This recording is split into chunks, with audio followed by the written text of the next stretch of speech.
নিজের দুঃখের কথাও কাউকে বললেন না, সুখের কথাও কাউকে বললেন না। কথাটা একটু শুনতে আপনার কাছে অন্যরকম লাগলেও একটু ভিতরে গেলে আপনি নিজেই বুঝতে পারবেন। আপনি নিজের মনের দুঃখ কষ্ট সহ্য করতে না পেরে হালকা করার জন্য যাকে বলছেন, মনে রাখবেন আপনি তার কাছে কিন্তু কোনো না কোনো ভাবে একটু ছোট হয়ে যাচ্ছেন। এমনও হতে পারে আপনার দুঃখের সে কথাগুলা আপনার সামনে অভিনয় করে যে আপনাকে বুঝ দিয়েছে, সে পিছনে আপনার সেই দুঃখের কথা নিয়ে হাসি ঠাট্টা করতেও দ্বিধাবোধ করে না, এমন অনেক মানুষ আছে।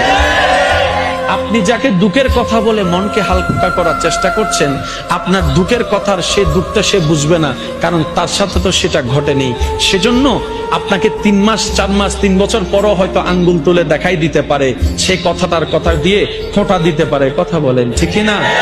দুঃখের কথাও মানুষকে বলে শান্তি নেই। এবার আপনি বলবেন ভাইয়া সুখের কথা কেন বলবো না? আমি বলি কি ভাই, দুঃখের কথা শোনালে যেরকম মানুষ দাম দেয় না, সুখের কথা শোনালে মানুষ বদনজর লাগাইয়া সেটাও নষ্ট করে দেয়।